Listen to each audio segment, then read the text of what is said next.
నమస్తే, welcome to T99 news. నేను తరంగిణి. ముందుగా బులెటిన్ హెడ్లైన్స్ చూద్దాం. పార్లమెంట్ వర్షాకాల సమావేశాల తేదీలు ఖరారు. పహల్గామ్ దాడి, ఆపరేషన్ సింధూర్ పై చర్చకు విపక్షాల డిమాండ్. కులగణనపై కేంద్ర ప్రభుత్వం కీలక నిర్ణయం. 2 దశల్లో దేశవ్యాప్తంగా కులగణన.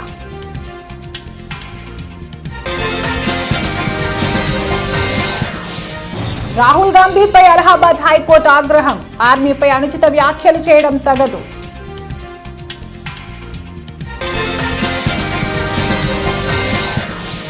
బెంగళూరు ఆర్సీబీ ఐపీఎల్ విక్టరీ పరేడ్లో తొక్కిసలాట. 6 మృతి, పలువురి పరిస్థితి విషమం.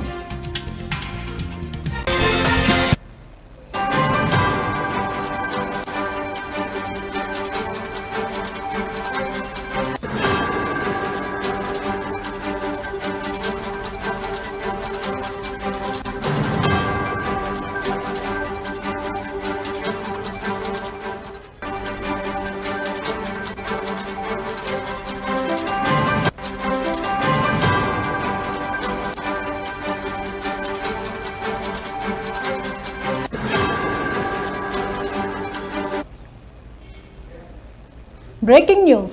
కేంద్ర ప్రభుత్వం పార్లమెంట్ వర్షాకాల సమావేశాల తేదీలను ఖరారు చేసింది. జూలై 21 నుంచి ఆగస్టు 12వ తేదీ వరకు ఈ సమావేశాలు జరుగుతాయని పార్లమెంటరీ వ్యవహారాల శాఖ మంత్రి కిరణ్ రిజిజు ప్రకటించారు. మొత్తం 23 రోజుల పాటు సాగే ఈ సమావేశాల్లో పలు కీలక బిల్లులను ప్రవేశపెట్టడంతో పాటు జాతీయ భద్రత, ఆర్థిక స్థితిగతుల వంటి అంశాలపై కూడా చర్చ జరిగే అవకాశం ఉంది.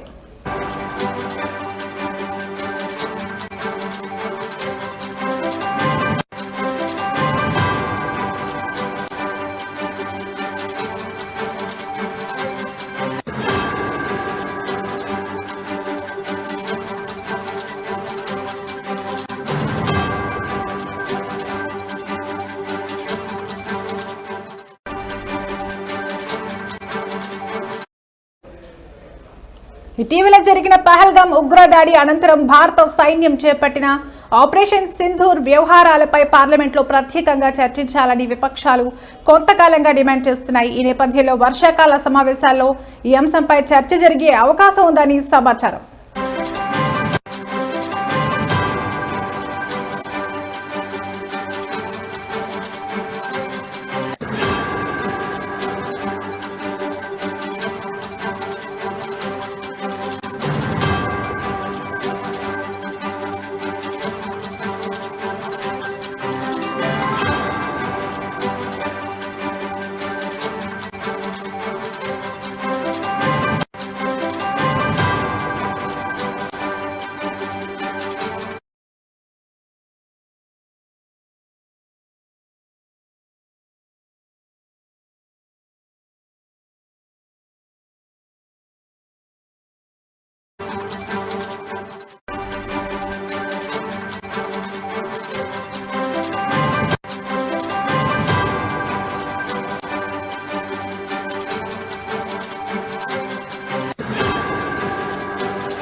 బ్రేకింగ్ న్యూస్ చూస్తున్నాం. కులగణనపై కేంద్రంలోని ఎన్డీఏ ప్రభుత్వం కీలక నిర్ణయం తీసుకుంది.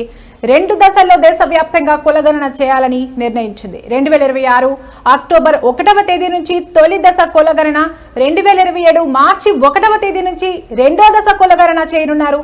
తొలి దశల్లో ఉత్తరాఖండ్, జమ్మూ కాశ్మీర్, లడఖ్, హిమాచల్ ప్రదేశ్ లో కులగణన చేయబోతున్నారు.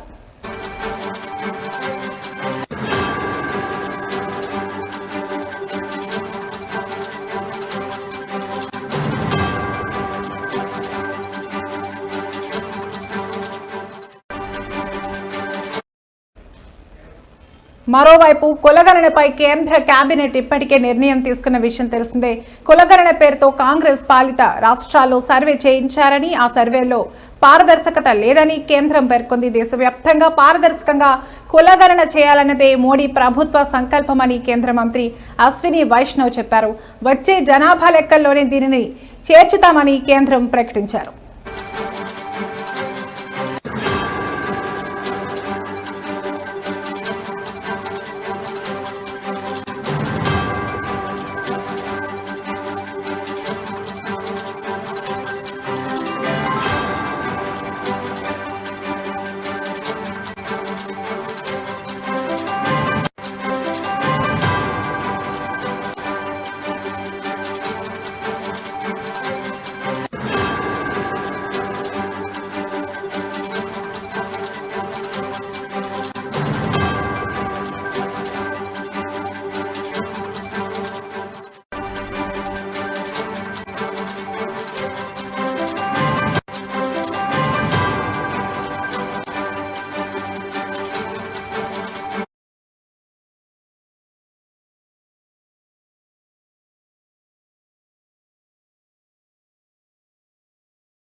Breaking news. ఐపీఎల్ 18వ సీజన్ విజేతగా రాయల్ ఛాలెంజర్స్ బెంగళూరు ఆర్సీబీ జట్టు నిలిచిన నేపథ్యంలో బెంగళూరులో ఘనంగా సంబరాలు నిర్వహించడానికి భారీగా ఏర్పాట్లు చేశారు. అయితే ఈ వేడుక కాస్త విషాదం నింపింది. జట్టు సభ్యులు విజయోత్సవం కోసం నగరానికి చేరుకున్న నేపథ్యంలో చిన్నస్వామి స్టేడియంకు భారీగా అభిమానులు చేరుకున్నారు. గేట్ 6 వద్ద భారీ సంఖ్యలో అభిమానులు గుమిగూడడంతో తొక్కిసలాట చోటు చేసుకోవడంతో ఇద్దరు ఆర్సీబీ అభిమానులకు తీవ్ర గాయాలయ్యాయి. ఇందులో ఇద్దరు మరణించారు.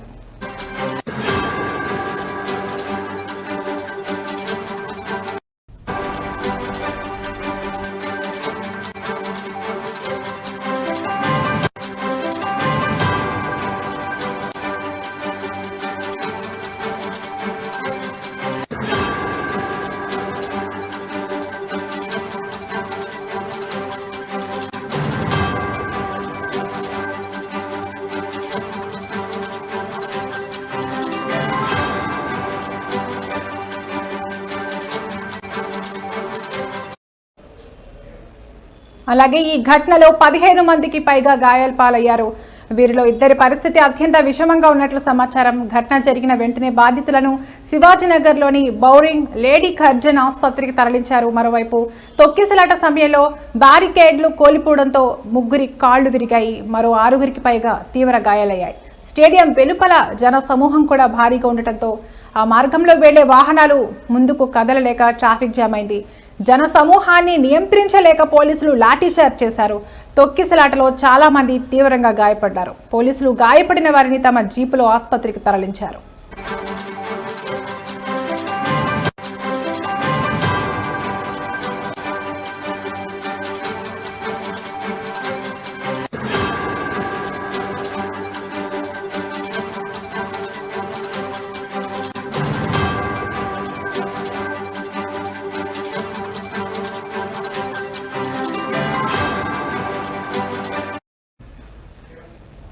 ఆర్సీబీ విజయం తర్వాత అభిమానులు సంబరాల్లో మునిగి తేలుతుండగా ఇలాంటి విషాదకర ఘటన జరగడం అందరినీ కలిచివేసింది. ఆటగాళ్లను చూడాలని స్టేడియం వద్ద అభిమానులు పెద్ద సంఖ్యలో చేరడం వల్ల వేదిక వద్ద భారీగా జనం రావడంతో పోలీసులు వారిని అదుపు చేయడంలో నియంత్రణ కోల్పోయిన పరిస్థితుల్లో తొక్కిసలాట జరిగింది.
బ్రేకింగ్ న్యూస్ చూస్తున్నాం.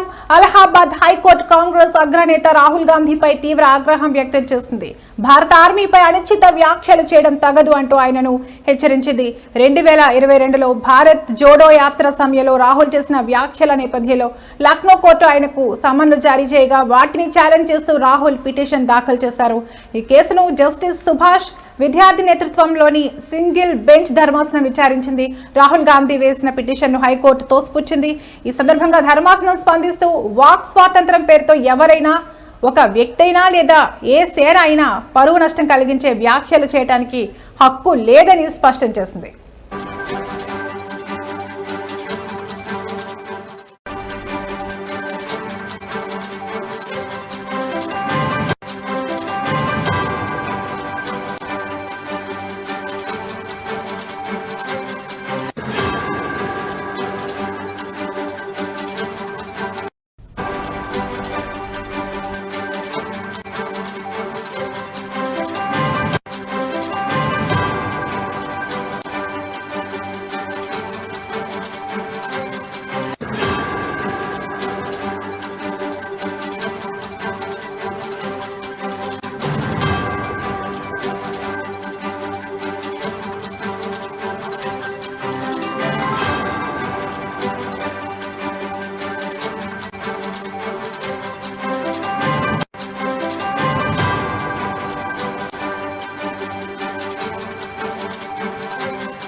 భవిష్యత్తులో భారత సైన్యం గురించి ఈ తరహా అనుచిత వ్యాఖ్యలు చేయరాదని హైకోర్టు రాహుల్ కు హెచ్చరిక జారీ చేసింది. కాగా 2022లో భారత్ జోడో యాత్రలో రాహుల్ మాట్లాడుతూ చైనా సైనికులు అరుణాచల్ ప్రదేశ్ లోకి చొచ్చుకొచ్చి భారత ఆర్మీపై దాడులు చేస్తున్నారన్నారు.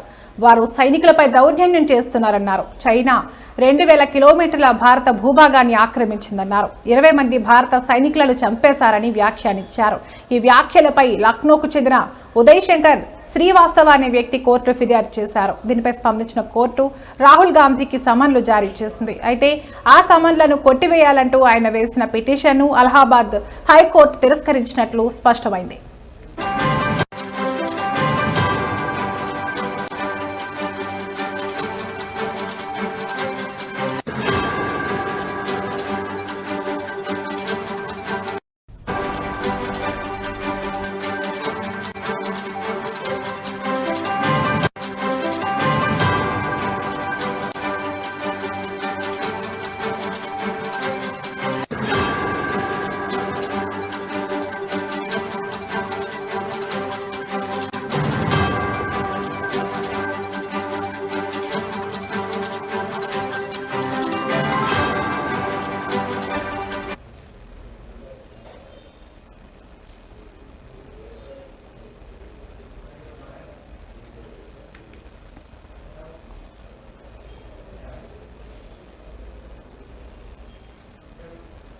ఆంధ్రప్రదేశ్ రాజకీయాలు నిజమైన వెన్నుపోటుదారులు ఎవరైనా ఉన్నారా అంటే అది వైఎస్ జగన్ మాత్రమే అని ఎమ్మెల్యే కొలికపూడి అన్నారు. ఎన్టీఆర్ జిల్లా తిరువూరులో ఆయన సమావేశం నిర్వహించారు.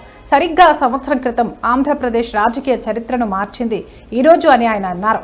చంద్రబాబు నాయుడు పాలన అనుభవం, పవన్ కళ్యాణ్ నిజాయితీతో కూడిన అనుభవం, మోడీ అభివృద్ధి మంత్రం అన్ని కలిసి కూటమి రూపంలో 5 సంవత్సరాలు ఆంధ్రప్రదేశ్ పట్టిన పీడను వదిలించిన రోజు అని అన్నారు. వైసీపీ ఫ్యామిలీకి 45 సంవత్సరాలు రాజకీయ జీవితం ఇచ్చిన రాయలసీమ ప్రాంతానికి నీటి ప్రాజెక్టులకు ₹1 ఖర్చు పెట్టాడా అని ప్రశ్నించారు.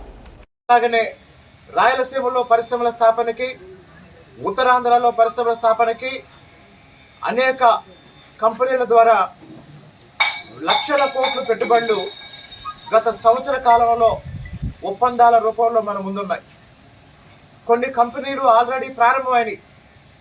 అంటే ఏ అభివృద్ధి కోసం అయితే ప్రజలు చంద్రబాబు నాయుడు గారి నాయకత్వాన్ని ఎన్నుకున్నారో ఆ అభివృద్ధితో పాటు మొదటి నెల నుంచే ఒకేసారి పెన్షన్ని 4,000కి పెంచి 65 లక్షల మందికి దాదాపు నెలకి 4,000 పెన్షన్ ఇస్తూ, అలాగనే వికలాంగులకి కొంతమందికి 6,000, కొంతమందికి 10,000, మరి కొంతమంది పూర్తిగా 100% వికలాంగులైన వాళ్ళకి 15,000 రూపాయలతో మానవతా దృక్పథంతో కూడిన పరిపాలన సంవత్సర కాలంగా జరుగుతుంది. ఈ సంవత్సర కాలంలో సమస్యలన్నీ పరిష్కారమైనవి అని మేము చెప్పాలి. కూటమి ప్రభుత్వం అధికారం చేపట్టి సంవత్సర కాలం గడిచిన రాష్ట్ర ప్రజలకు ఇచ్చిన హామీలు అమలు చేయకపోవడాన్ని వైసీపీ పార్టీ నిరసిస్తూ కర్నూలు జిల్లా ఎమ్మిగనూరులో వెన్నుపోటు దినం కార్యక్రమం నిర్వహించారు. కార్యక్రమం మాజీ ఎంపీ బుట్ట రేణుక, మున్సిపల్ చైర్మన్ రఘు పాల్గొన్నారు. కూటమి ప్రభుత్వానికి వ్యతిరేకంగా నినాదాలు చేస్తూ వైసీపీ పార్టీ కార్యాలయం నుండి తహసీల్దార్ కార్యాలయం వరకు పెద్ద ఎత్తున ర్యాలీ చేపట్టి తహసీల్దార్కు వినతి పత్రం అందజేశారు. అనంతరం బుట్ట రేణుక మాట్లాడుతూ గత ఎన్నికల్లో కూటమి ప్రభుత్వం అబద్ధపు హామీలు ఇచ్చి అధికారం చేపట్టి నేటికి సంవత్సర కాలం పూర్తి చేస్తుందని, ఇచ్చిన హామీలు ఒకటి కూడా అమలు చేయకుండా ప్రజలను మోసం చేస్తున్నారన్నారు.